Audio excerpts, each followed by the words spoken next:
Pues muy buenos días de nuevo. Reiniciamos, volvemos del receso a nuestro programa panamericano de alta gerencia y liderazgo en salud. Damos la bienvenida al doctor Giovanni García Castro, quien nos va a presentar el tema tecnología en educación médica, adaptando las mejores prácticas globales a contextos locales. El doctor Giovanni García Castro, es médico con maestría en educación y doctorado en didáctica. Él tiene una amplia experiencia en gestión educativa en salud y procesos de adquisición académica en educación superior. Es actual decano de la Facultad de Ciencias de la Salud de la Universidad Tecnológica de Pereira y miembro del Consejo Académico Universitario. Tiene experiencia en procesos de calidad académica y gestión curricular, director del Grupo de Investigación en Reanimación, Urgencias y Simulación de la Universidad Tecnológica de Pereira. Él es reconocido por mis ciencias y editor en jefe de la revista de Riseralda. Es autor de varios libros, artículos de investigación, tiene experiencia en acompañamiento a procesos de investigación, innovación y extensión, tanto en pregrado como en posgrado, además de su experiencia de trabajo en redes y alianzas de gestión del conocimiento. Pues bienvenido, doctor García, el micrófono suyo y adelante. Muchas gracias. Bueno, muy buenos días. ¿Me están escuchando bien ahí? Te Gracias. vemos y te escuchamos perfectamente. Perfecto. Bueno, muy bien. Primero que todo, bueno, agradecerles a FEPAFEM y a Ascofame en Colombia por la oportunidad de dirigirme a ustedes esta mañana.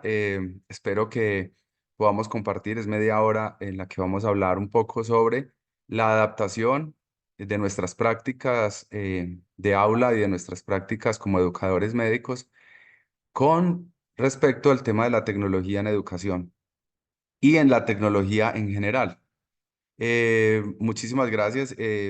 Pues cuando me contaron que el auditorio estaba lleno de decanos y de directores y directivos académicos, me estresé un poco, pero esperamos que ustedes, bueno, que podamos interactuar y aprender juntos, ¿no? Em, Vamos a empezar recordando, yo creo que ya eso lo han visto seguramente en algunos otros módulos. Espérenme, yo miro si pasa. ¿Vieron que pasó, cierto? Listo. Hablando de las competencias de un médico, digamos que unas competencias genéricas del médico en cualquier parte del mundo, digamos que se pudieran llamar competencias de un médico global o globalizado y que con respecto a lo que propone la World Federation for Medical Education, de alguna manera es adaptar nuestra práctica como educadores médicos a una, digamos, a una tendencia eh, general y que podemos compartir como países, sobre todo latinoamericanos. Quisiera nombrar algunas cosas de esas competencias de un médico global y se refiere, por ejemplo, a la adquisición de conocimientos en diferentes áreas. Todos nosotros, pues sabemos que los médicos tenemos que desarrollar habilidades y conocimientos en ciencias básicas biomédicas, ciencias clínicas, epidemiología, salud pública, temas socioconductuales, pero aquí en negrita está, digamos que el centro del asunto de esa competencia y es la aplicación correcta en la atención del paciente. Es decir, que deberíamos centrarnos tanto en el logro de la competencia, es decir, en el logro o si se quiere, en los resultados de aprendizaje específicos. Y si nosotros queremos que el estudiante aprenda esto, aquí viene la pregunta y es, ¿para qué lo queremos? Y la respuesta es para que sean aplicados correctamente en la atención del paciente. Es decir, que más allá de memorizar, es más bien encontrar la manera de que nuestros estudiantes puedan desarrollar esas habilidades para que puedan aplicar el conocimiento.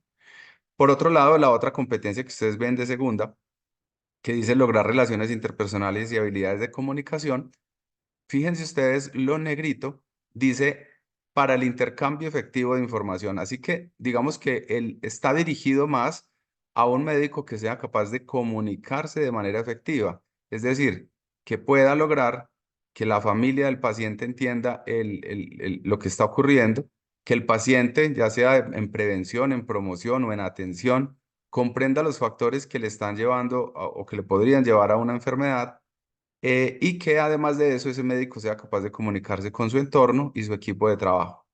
La otra competencia es optimizar la atención, es decir, pues voy a leer solo lo que está subrayado, y es decir, que con lo que tiene, con los recursos que tiene, poder optimizar la atención que se presta. Así que aquí tenemos un médico que ha alcanzado un logro cognitivo, de actitud y de habilidades que le permiten optimizar los recursos con los que cuenta y prestar una atención médica de la mejor manera. Por otro lado, que el tratamiento propuesto sea apropiado y efectivo. Eso nos indica que este médico tendría que tener un juicio y una capacidad de resolución de problemas, una capacidad de toma de decisiones, y tenemos que pensar cómo vamos a convertir ese médico que llega muy joven a nuestras escuelas de medicina y se convierte en ese médico tan resolutivo. Lo otro es optimizar la seguridad y la eficacia de las decisiones, es decir, que esas decisiones logren los objetivos que queremos y que sea rápido, oportuno y con, digamos que con los recursos apenas necesarios. Por otro lado, que ese médico desarrolle responsabilidades profesionales y adhesión a los principios éticos, algo que, pues, en las escuelas netamente basadas en lo científico podría olvidarse o podría dejarse de último o podría dejarse al final de las carreras, y nosotros debemos empezar a pensar cómo vamos a transversalizar estos elementos desde el principio de la formación. Y finalmente, una capacidad de adaptación, y pues si estamos hablando de un médico global, fíjense ustedes cómo pudiéramos llegar a a pensar en un médico que se forma en Chile, se forma en México, pero puede trabajar en Colombia, pero puede trabajar en Centroamérica, en México, en Estados Unidos, en Europa, o un médico europeo, un médico norteamericano que pueda venir a nuestros contextos. Ahí tendríamos que tener esa gran capacidad de adaptación y tener en cuenta el contexto y el sistema de salud, sobre todo, en donde se va a desempeñar. Por lo tanto, este es un médico. Aquí puse estas flechas dirigidas al centro de, de esta persona, y es porque mm, desde allí, desde su ser, tendrían que tener o habitar estas competencias de este médico: toma de decisiones acertadas y argumentadas, resolución efectiva de problemas, interacción armónica con el contexto, conocimiento con base científica y evidencia, una práctica clínica ética y profesional, y un lenguaje científico en medio de una comunidad discursiva, que en este caso es la comunidad de los profesionales de la salud. Así que tenemos un reto muy grande, y voy a pasar la próxima diapositiva en la que les muestro pues lo que ya también todos creo que conocemos, y es esta propuesta de la World Federation sobre lo que debería tener un médico que termina su carrera y que quiere entrar a una especialización. Y la World Federation habla de los milestones como unos grandes objetivos de desarrollo cognitivo en términos de aprendizaje y en términos de desarrollo de habilidades. Entonces aquí se propone entonces que hayan conocimientos, habilidades y actitudes que se requieren para ser competente en un área especial o particular de la medicina. Es decir, por ejemplo, en la consulta materno-infantil, o en el control de crecimiento y desarrollo, o en el control prenatal. Y entonces tendríamos que preguntarnos qué cosas nosotros deberíamos mirar en el estudiante para que logre estas actividades, que en este caso se llaman EPAs, o Entrustable Professional Activities, y que se hablan sobre y que dice que son tareas específicas que un médico debería llevar a cabo para desenvolverse en su ambiente diario. Y eso se objetiviza con actividades que nosotros podemos observar. Entonces aquí nosotros eh, tenemos entonces que para llegar a ese objetivo, a esos objetivos generales, tenemos unos EPAs específicos, y que para llegar a esas EPAs nosotros deberíamos observar a ese médico hacer, o a esa médica hacer ciertas cosas, como por ejemplo aquí donde dice tomar una historia social del paciente, o confirmar los medicamentos, o llevar a cabo un examen cardiovascular. Y aquí, pues, ustedes dirán, bueno, esto ya lo sabíamos, pero lo que quería llegar a esta diapositiva específicamente, porque aquí pudiéramos empezar a pensar cuál es el papel de la tecnología. Y me voy a quedar aquí un segundito en esta diapositiva porque cuando dice tome una historia social del paciente, si nosotros miramos a nuestros estudiantes de hoy, 2024, vemos que ya nuestros estudiantes pues tienen una tablet que llevan para arriba y para abajo, incluso el celular, el equipo móvil, en donde ellos podrían tener un formato prediseñado en un software o una aplicación, una app, con la cual ellos pueden ir llenando unos espacios, unos cajones donde está prediseñada la historia clínica y eso pues ocurre en todas las clínicas. Es decir, que ya alguien se ha tomado el trabajo de diseñar una historia clínica prediseñada y tener, digamos que de forma sistemática, sin que a nadie se le pase algún detalle, pues toda la información que se requiere. Ahora, confirmar medicamentos. La confirmación de medicamentos, digamos que si eso lo tiene que hacer un médico o un enfermero, puede ser por medio de un software en donde se tenga una lista de chequeo de los medicamentos que tiene el paciente. Incluso hoy en día, yo creo que todos nosotros en educación, las universidades tienen softwares donde se pueden llevar a cabo, donde se tienen, digamos que alertas, ¿cierto? Entonces aparece la alerta, próximamente se va a cumplir algo. Incluso el celular me estaba avisando ahora que tenía una conferencia con ustedes y eso es aplicación de la tecnología, porque cuando decimos tecnología, entonces nos imaginamos un robot, que seguramente ahorita vamos a hablar del robot y la inteligencia artificial, pero sobre todo digamos que la tecnología ya está con nosotros y apoya todo lo que hace un estudiante, todo lo que hace un médico. Llevar a cabo un examen cardíaco.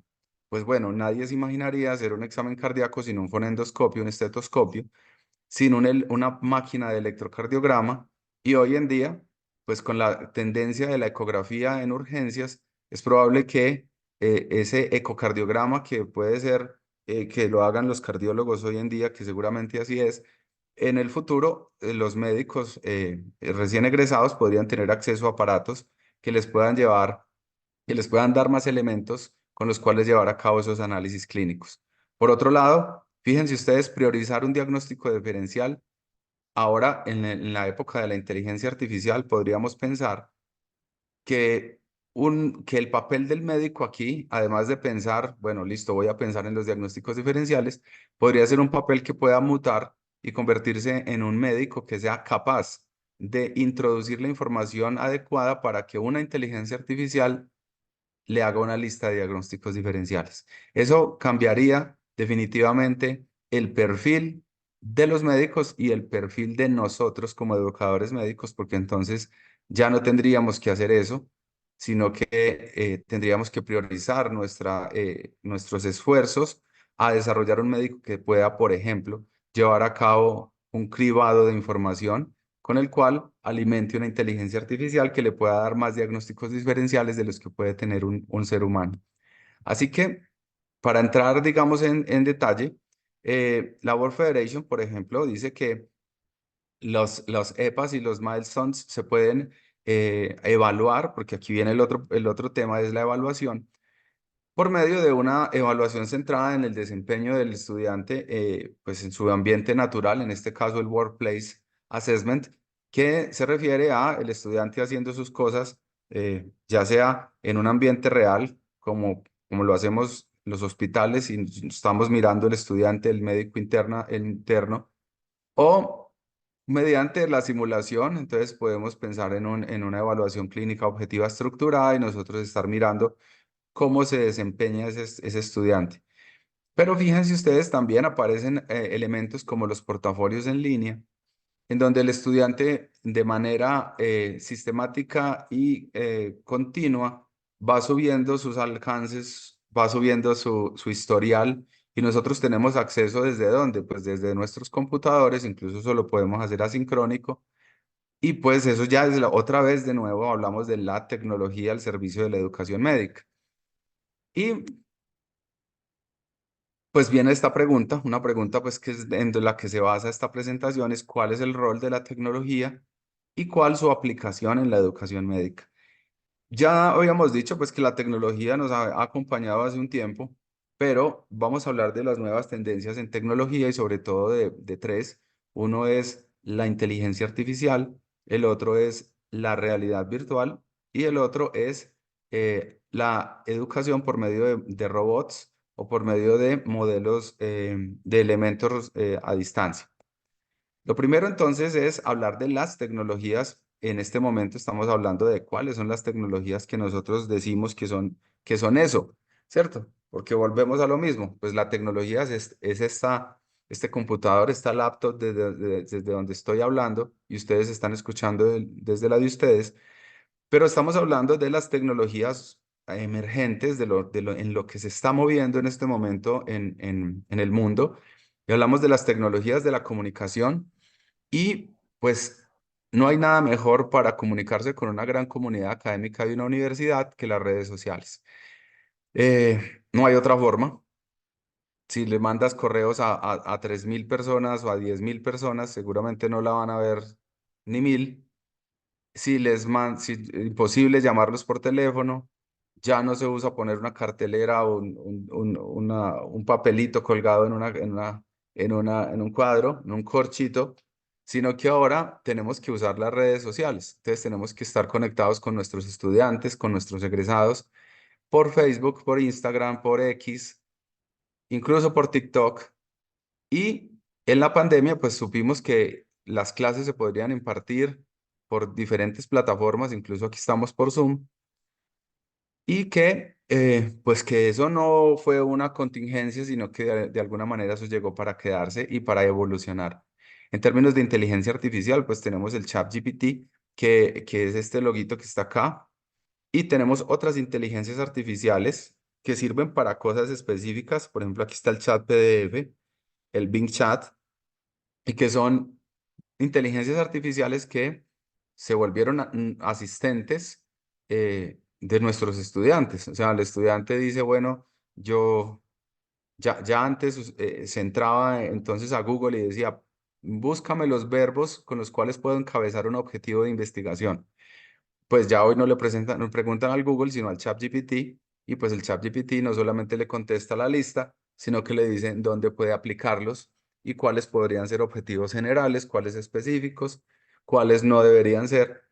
Y esto entonces, tenemos unos estudiantes que tienen un asistente robot al cual le pueden preguntar cosas. Tenemos tecnologías de la información científica y pues aquí tenemos todas las bases de datos. Hoy en día, con el uso del UpToDate o con el uso del Dynamet, cada estudiante en su celular pues tiene toda la información científica actualizada en tiempo real y es difícil que un estudiante tenga que ir a buscar una una, un librito, ya eso no se usa, o sus apuntes, porque tiene todo en una aplicación. Por otro lado, la simulación clínica de base tecnológica, pues creo que todos tenemos experiencia con este tema de la simulación. Los robots cada vez son más sofisticados, los software interactivos son cada vez más sofisticados y la realidad virtual e interactiva, pues que viene como parte de lo otro que está abajo, que son las herramientas multimodos en los que tenemos visión, incluso tacto, incluso audición, todo ello simulado, todo ello en realidades virtuales interactivas con avatars. Entramos a un quirófano con realidad virtual y operamos el paciente con realidad virtual sin que el paciente corra riesgo porque es un paciente virtual, no existe pues en la realidad, sino en ese mundo.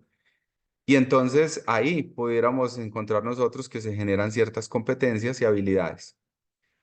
Con respecto a la inteligencia artificial, dentro de lo que se envió como parte de la revisión para esta clase, estaba uno de los artículos que habla sobre una revisión sistemática de literatura sobre inteligencia artificial. Resulta que cuando sale el COVID-19, creo que todos nosotros salimos en algún artículo del COVID-19 hablando alguna cosa. Es decir, el COVID-19 sale en el 2019 o aparece, y en el 2020 ya todos teníamos algún artículo que hubiéramos escrito, hubiéramos participado. En el 2021 la literatura sobre COVID-19 superaba los límites de lo que pudiéramos haber pensado. Y hoy en día, si buscamos algún tipo de artículo científico sobre ChatGPT, sobre inteligencia artificial o sobre cualquier otra de estas aplicaciones en la práctica médica, nos vamos a encontrar con bastante literatura. En este caso, esta revisión sistemática de literatura encuentra que pues esto se puede aplicar a todas estas áreas. Aquí están, pues, esta es una imagen copiada del artículo. Mejor dicho, la inteligencia artificial lo que está haciendo es transversalizar todas las prácticas médicas, desde la terapéutica hasta las ayudas diagnósticas, hasta la forma como interactuamos con las personas. En este artículo hablan de los pros y los contras del uso de inteligencia artificial dentro de la educación médica. Aquí traigo algunas cosas puntuales. Lo primero es que la inteligencia artificial desempeñó un papel crucial en la difusión de información en la pandemia. Y aquí hay una cosa entonces, es cuáles podrían ser las utilidades. Fíjense ustedes que las personas que no son médicas o que no están en este mundo, pues buscan información total, permanentemente. Recuerden que las redes sociales llevan información masivamente y a veces, si una persona quisiera profundizar en algún tema, pudiera ser la inteligencia artificial la que pueda ayudarle. Pero bueno, ahí hay unas limitaciones, ya las vamos a ver. Dentro de lo que tiene que ver entonces con el contenido de la inteligencia artificial, estos artículos revisados mm, se refieren a algo importante que quisiera resaltar, es la democratización y la difusión del conocimiento. Y lo otro es el soporte multilingüe. Pareciera entonces que estas inteligencias artificiales ya no tenemos que preguntarles en inglés, sino que le puedes preguntar en tu idioma y te va a decir la información actualizada de lo que está en tendencia. Y eso hace entonces que la información y el conocimiento se democraticen. Obviamente que esto hace parte también de algo una controversia, y es qué tan a disposición de todo el mundo debería estar toda la información. Lo otro es el uso de la inteligencia artificial para la revisión de literatura. En el tema de construir estados del arte, sobre todo en investigación, la inteligencia artificial pues ha venido ganando muchísima relevancia en la recopilación de estos artículos. Y lo otro es que se puede generar un aprendizaje personalizado. Cada uno de nosotros pudiera crear perfiles en los cuales se vayan generando casos clínicos, investigaciones, o podamos empezar a crear contenidos nosotros mismos con ayuda de la inteligencia artificial. En las contras, entonces, tenemos que pudiera haber información sesgada o inexacta. Recuerden que la inteligencia artificial, pues, es un sistema que aprende, pero depende de la fuente, desde donde obtiene ese conocimiento, pues se puede tener una información o no exacta. Eso entonces se parece mucho a nuestro pensamiento y a nuestra inteligencia, y es que depende de dónde la obtengamos, pues podríamos estar pensando cosas equivocadas. Lo otro es que la inteligencia artificial por ahora no puede, por ahora, tomar decisiones autónomas, y todavía la inteligencia artificial no es capaz de discriminar lo ético. Por lo tanto, pues aquí todavía juega el papel del ser humano para toma de decisiones, para poner en los pros y los contras de una decisión y poder tomar poder hacer uso de apoyarse en la inteligencia artificial, pero que su toma de decisiones sea autónoma y basada en la ética. Y lo último es que se tenga que tener algún tipo de riesgo con temas de plagio, resultados engañosos, o, lo más importante, pues la inteligencia artificial pudiera no conocer el contexto en el que se está desarrollando el problema, que seguramente una persona sí, un médico sí, entiende el contexto de su comunidad, de sus estudiantes, de sus pacientes, y pueda tomar decisiones en ese sentido. Otro artículo, este que está en español, en Educación Médica del 2023, habla lo mismo, se refiere a los pros y los contras, y va un poco más allá, hablando de temas como adaptar los métodos de enseñanza y aprendizaje a la inteligencia artificial generativa, y empieza a preguntarnos a nosotros como educadores médicos cuál es el papel nuestro en la incorporación de este tipo de elementos. Requiere una curva de aprendizaje y una curva y una inversión. Nos llama la atención y nos dice, ojo con la dependencia excesiva de las tecnologías. No todo puede ser tecnológico, no podemos abandonar nuestros métodos tradicionales, pero tenemos que encontrar un equilibrio. Lo otro es em, maximizar los beneficios y minimizar los riesgos asociados a la inteligencia artificial. Y el tema de sesgos, plagios, manipulación de la privacidad, seguridad y calidad de los datos. Recuerden que esto funciona con datos. Nosotros metemos datos de pacientes allí y que eso pudiera ser un problema. Y entonces este artículo nos dice, bueno, ¿y por qué no apegarnos a lo que dice la UNESCO con el uso de la inteligencia artificial para la educación médica? Que es un algoritmo muy corto, muy pequeño y muy sencillo y dice, realmente lo que usted necesita o realmente lo que le va a decir la inteligencia artificial de verdad es importante. Y si la respuesta es no, entonces le dice, entonces hágale, use el chat GPT como usted quiera o use la inteligencia artificial, porque usted lo que va es a interactuar, a explorar la inteligencia artificial. Pero si le dice, lo que a usted le va a decir el chat GPT es realmente, le va a importar y es realmente importante, y usted dice sí, porque es algo que tiene que ver con una conducta clínica, entonces le pregunta que si usted tiene experticia para verificar si eso que le está diciendo es real o no. Y si usted le contesta que no, entonces le dice, por favor, no use el chat GPT porque usted va a cometer un error o sí, va a tener un error con esa conducta. Pero si usted le dice, sí, yo soy un experto en el tema, entonces le va a preguntar que si usted es capaz de asumir los riesgos que implica tomar esa decisión. Si dice que no, pues entonces vuelve y le dice que no lo use. Y si le dice que sí, entonces le dice, por favor, use lo que le queda de humanidad, que es el sentido común. Por favor, tome decisiones con muchísima responsabilidad. Otra cosa, la realidad virtual, ya casi vamos terminando. La realidad virtual está usada, en este caso, este es otro artículo que habla sobre la realidad virtual usada en estudiantes de pregrado, hablando de oncología paliativa, oncología médica y cuidados paliativos, y ponen al estudiante en unos escenarios de realidad virtual con gafas de realidad virtual. Aquí les quería mostrar que la mayoría de los estudiantes refieren que les va bien, que es una herramienta positiva, que pueden concentrarse sin problema, que pueden interactuar sin problema y que pueden tener escenarios inmersivos en los que ellos pueden desempeñarse dentro de esa realidad virtual con el uso de estos aparatos como las gafas. Fíjense que las gafas tienen unos audífonos también y algunos tienen unos guantes con los que usted puede mover cosas dentro de la realidad virtual.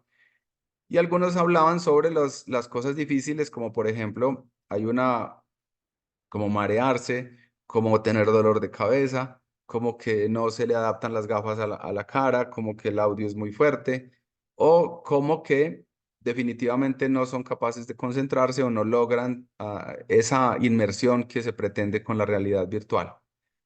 También quisiera nombrar este artículo que habla sobre de formación de entrenamiento robótico en cirugía, que aquí le llaman ROSTRAC, y hablan de cómo nosotros esto es en cirujanos de posgrado, cómo los cirujanos desarrollan habilidades por medio de el entrenamiento simulado con robots para después aplicar esas mismas habilidades con robots reales de laparoscopia, con los cuales pueden operar un paciente incluso a distancia.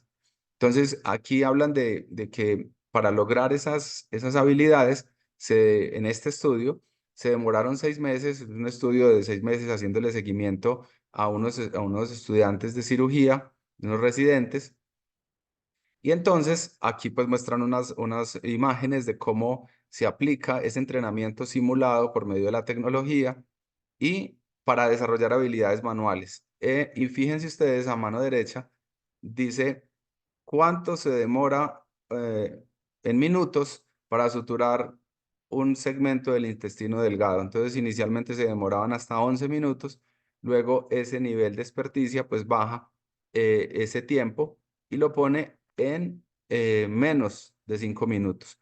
Lo mismo para diferentes intervenciones como una úlcera duodenal perforada, una colecistectomía o una gastroenterostomía. Bien, para ir cerrando, pues porque el tiempo es corto, ¿cuáles son las implicaciones para la práctica docente de este tema de la tecnología dentro de la educación médica? Lo primero es que para nosotros como profesores tenemos que empezar a pensar cuáles son esas maneras de acercarnos al conocimiento y de hacer que ese conocimiento sea entendible por nuestros estudiantes utilizando la tecnología. O sea, que ya no es como antes que pues montábamos una presentación o hacíamos algo en el tablero, en el pizarrón, o mostrábamos en vivo con el paciente cosas, sino que ahora nos preguntaremos cómo acercarnos al conocimiento y acercar al estudiante al conocimiento por medio de la tecnología. Lo otro, tenemos un reto con el diseño de currículos donde se incluye la tecnología como parte importante de las herramientas para lograr esas competencias. Encontrar un equilibrio entre lo tecnológico y el acompañamiento personal es un reto también que tenemos que tener en cuenta. Y esto es muy importante, no estigmatizar la tecnología porque tenemos profesores, pues, bueno, yo soy del siglo pasado, pero digamos que más antiguos, que todavía, bueno, no logran ni siquiera tener un celular y entonces desechan el hecho de tener la tecnología como apoyo, pero tampoco sobrevalorarla, tampoco pasarnos y decir que no necesitamos los pacientes o no necesitamos la interacción. Y comprender los perfiles de ingreso de nuestros estudiantes. Nuestros estudiantes hoy en día son estudiantes de 15, 16, 18 años que ya vienen, son nativos digitales y que por lo tanto no les causa tanta dificultad el hecho de adaptarse a la tecnología. Para el aprendizaje hay unas implicaciones como la capacidad de autorregulación. ¿Cómo podríamos hacer para que nuestros estudiantes no pasen todo el tiempo en el celular o no pasen todo el tiempo en su tablet, sino que también interactúen? El desarrollo de nuevas competencias, incluyendo la búsqueda de información. Para nuestros estudiantes va a ser fundamental buscar información, interactuar con las inteligencias artificiales e interactuar, incluso diseñar aplicaciones. Los resultados de aprendizaje mediados por tecnologías y los asistentes de inteligencia artificial. El entrenamiento continuo con menor riesgo para el paciente sin perder la humanización. Aquí hay otro equilibrio que tenemos que lograr y es poder propiciar los ambientes simulados en donde el paciente tiene gran seguridad porque no está expuesto al aprendiz, pero sin perder la humanización, es decir, sin perder la interacción que tenemos con el otro, con el ser humano que sufre o con el ser humano que nos necesita. Y ojo con lo ético y la responsabilidad legal, porque esas barreras, esas límites, esas fronteras entre lo ético y lo legal todavía no son claras, teniendo en cuenta la inteligencia artificial. Y para las instituciones, pues los que son rectores o los que son decanos, ¿cómo vamos a conseguir más recurso tecnológico, un recurso actualizado acorde con las tendencias actuales? El soporte técnico es fundamental, es decir, que montar unos currículos basados en tecnología, pero sin un soporte técnico suficiente, pues sería una locura.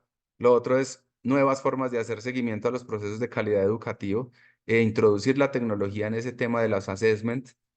Los nuevos perfiles de docentes y de gestión. Hoy en día entonces necesitamos docentes que sepan de medicina, pero que también sepan del contexto social, pero que también sepan de tecnología y finalmente, las nuevas formas de relacionamiento con el medio local, nacional y global, y es porque pues hoy en día estamos conectados gracias a la tecnología y este encuentro es posible hoy pues gracias a ello. Así que creo que me pasé 2 minutos, espero haber cumplido con el tiempo sobre todo y de nuevo agradecerles por el espacio.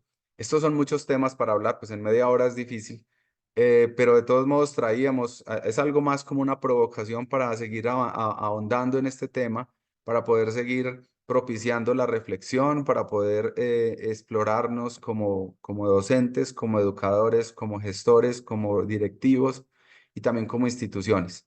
Y para FEPAFEM y para mi asociación en Colombia, Ascofame, pues es un reto poder empezar a tener estos encuentros, poder hablar de estas cosas y poder llevar entre todos, llegar a acuerdos y poder encontrar cuál será la mejor forma de adaptar la tecnología a la educación médica. Muchas gracias. Muchas gracias, Giovanni García Castro, al contrario, gracias a ti por la generosidad del tiempo. Esto es producto de la colaboración y de la buena inclusión de todos. Creo que es uno de los retos del siglo XXI justamente es la colaboración y es FEPAFEM y las diferentes instituciones de los países los que están haciendo posible este programa gracias a ese interés de poder colaborar con los demás y aprender juntos. Y yo tendría una primera pregunta en lo que los demás compañeros se animan a hacer más preguntas y es, en tu experiencia en tu facultad, ¿cómo estás impulsando la estrategia de evaluación a través de EPAS y la introducción de la inteligencia artificial en el currículum? Bueno, em, creo que todavía no hemos avanzado lo suficiente en la introducción de inteligencia artificial en el currículo. Pienso que todavía estamos en una fase de exploración como la que, por ejemplo, podemos o puedo compartir con ustedes, y es estamos explorando las maneras en las que vamos a interactuar con esto, porque mm, creo que ya no es ciencia ficción, ya es algo que está con nosotros, que se va a quedar y que va a evolucionar. Seguramente en unos años esta conferencia o lo que estamos hablando el día de hoy sería algo como para un museo cuando hablemos de inteligencia artificial y alguien se ría en 20 años y diga, pero ¿cómo hablaban de eso si eso es una realidad hoy o es normal hoy, ¿cierto? Ayer estaba leyendo un artículo de un periódico donde hablaban que Elon Musk hablaba del primer ser humano que tenía un chip, un neurochip, y cómo podía interactuar con una realidad virtual. Pensaría yo que en el futuro pues vamos a tener que adaptarnos a esos avances y hoy pienso que es un gran avance que ya lo estemos hablando, ¿cierto? Que no lo pensemos como algo lejano o que lo pensemos como algo extraño y es un gran avance que hoy estemos, por ejemplo, hablando del tema. Lo otro es las cosas con las que hacemos seguimiento, porque ahí viene una cosa importante y es, bueno, el uso de las inteligencias artificiales por parte de los estudiantes es evidente. Hoy pues todos tenemos acceso a eso. Ahora tenemos que desarrollar este tema de cómo vamos a autorregular, cómo vamos a regular el uso, no tanto desde el punto de vista de regulación como una norma, sino cómo vamos a enseñarle a nuestros estudiantes y a nosotros mismos la autorregulación en el asunto.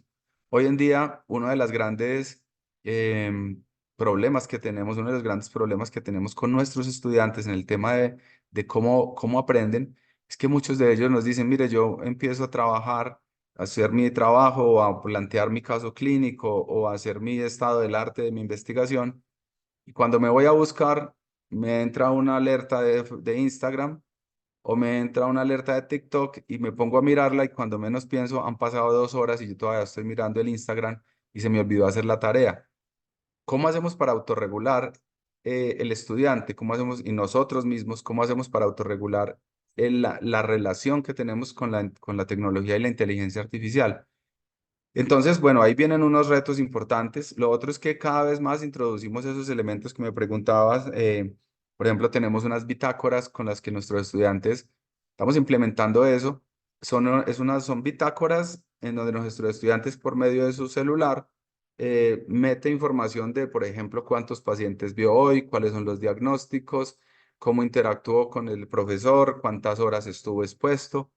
Y eso a nosotros nos da cierta tendencia de cuáles son las necesidades de ese estudiante finalmente, o cómo encontrar los equilibrios entre la exposición que tiene a los pacientes o al profesor o a los compañeros y el trabajo independiente.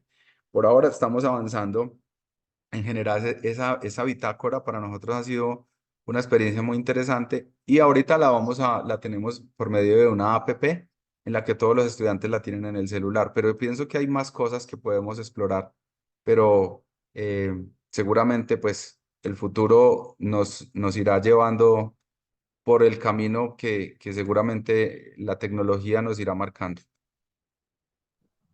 Muchas gracias, doctor García Castro. Tenemos tres preguntas, le voy a decir que haga las tres preguntas al hilo, y ya para que usted tenga espacio para poderlas responder de manera integral. Entonces, empezamos con la doctora Elizabeth Peralta. Doctora, su pregunta, por favor. Buenos días, muchas gracias por la oportunidad. Yo tengo acá una duda. Que si, por ejemplo, yo quisiera iniciar una formación de todos los profesores en uso óptimo de inteligencia artificial y realidad virtual, desde su experiencia, ¿qué tanto usted cree que eso pudiera acelerar el que se adapten a esto? Porque a veces los jóvenes profesores ya lo usan más, pero los profesores, como hablamos en las conferencias anteriores, se le da un poquito más de dificultad, pero eso es una realidad. Si yo decidiera formarlos, ¿qué tanto eso puede ayudar si tuvieron que hacer eso ustedes, por ejemplo? Y otra dudita rápido es si qué tanto se puede extrapolar a la realidad con los pacientes usar realidad virtual para la formación. Gracias y excelente conferencia. Muchas gracias, doctora José Peralta. Quiroz.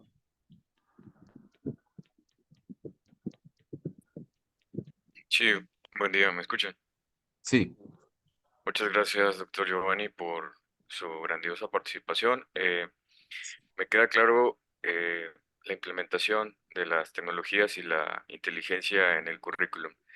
Sin embargo, desde el lugar donde estoy, que es en el sureste de México, en Tabasco, y sobre todo en la pandemia, eh, sabíamos, pero sobre todo en la pandemia, vimos la cruda realidad de que no todos los estudiantes tienen las mismas condiciones y oportunidades en cuanto al acceso y la equidad de las tecnologías y sobre todo ahora con la inteligencia artificial. Si bien en la universidad les podemos otorgar los recursos o las herramientas, cuando van a su casa o a sus provincias, sus estados, el acceso y la oportunidad del uso y la aplicación de estas tecnologías para su formación no es igual para todos en cuanto al costo, al acceso. Entonces, desde su experiencia, no sé cómo podríamos, si ponemos una analogía de una carrera atlética, no todos empiezan en la misma punto de partida. Hay unos que están más cerca de la meta que otros. Entonces, desde su experiencia, ¿cómo podríamos hacer un poquito más justa esta carrera? Muchas gracias. gracias. Finalizar las preguntas y en atención al tiempo, doctor Juan Díaz, por favor, directamente a la pregunta para que ya el doctor Giovanni cierre con la respuesta. Gracias, profesor Esmerón. Felicitar al doctor García por su ponencia. Gracias. Creo que, como se ha señalado, no podemos soslayar ya esta realidad, ¿no? Sobre todo la inteligencia artificial, para su integración en el currículum médico. He tenido la oportunidad de hacer una revisión de en qué habilidades se podrían incorporar en un currículum en espiral de complejidad creciente y, por ejemplo, la potencialidad en la cual se podría incluir. Nosotros estamos en la actualidad en un proceso de actualización curricular y vamos a tomar estas experiencias basadas en la educación médica, valga la redundancia, en, previamente. Entonces, por ejemplo, en comunicación en salud, importante la inteligencia artificial, sobre todo el ChatGPT, en la medicina basada en evidencias, en los cursos de informática médica y de apoyo en la parte clínica, sobre todo lo que se ha comentado también en la parte de la evaluación, en la parte del diseño, por ejemplo, de un examen clínico objetivo estructurado, en el apoyo clínico que va a tener el estudiante en sus rotaciones clínicas. Entonces, inclusive en la redacción científica, de tal manera de que, por ejemplo, los que expertos en esto de cómo incorporar la inteligencia artificial en la actualidad en un currículum médico, entonces va por comunicación en salud, por informática médica, por lo concerniente a medicina basada en evidencias y en la parte clínica de las rotaciones.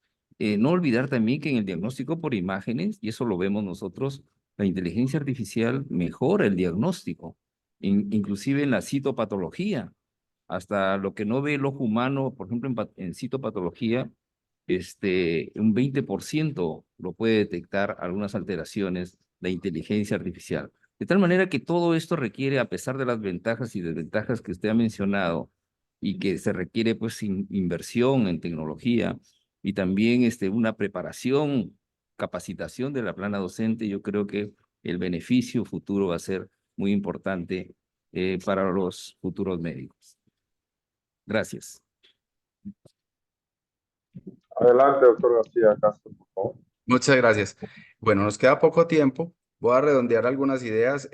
Primero, yo pienso, doctora Peralta, que sí, la formación docente, de alguna manera, creo yo que es la base fundamental para poder avanzar en los currículos. Si bien todos nos debemos a nuestros estudiantes, creo que la base fundamental de nuestros avances pedagógicos curriculares didácticos son los profesores. Definitivamente algunos de nosotros pues seguramente tendremos en nuestro aparato mental algunas cosas que son difíciles de cambiar, pero así como nosotros cambiamos a los profesores y los enseñamos a que ya no hay que maltratar al estudiante, de que tenemos que actuar con inclusión, con discreción, con empatía. Seguramente eso que ha ido cambiando, porque bueno, creo que a mí al menos me tocó un poco más difícil con los profesores que eran un poco más, menos condescendientes, digámoslo así. Hoy en día tenemos diferencias y hemos cambiado la forma de enseñar. Seguramente también si formamos y les damos la oportunidad a los profesores de formarse, de entender las nuevas realidades y de acercarlos sobre todo a estas nuevas aplicaciones, mm, creo que no es tan difícil. Pues, por ejemplo, mi mamá tiene 75 años y tiene celular y usa el Facebook y manda PDFs y toma capturas. Entonces creo que de alguna manera sí se pudiera lograr con los profesores los mayores que todavía se resisten un poco pero yo pienso que mostrarles los pros y los contras es importante.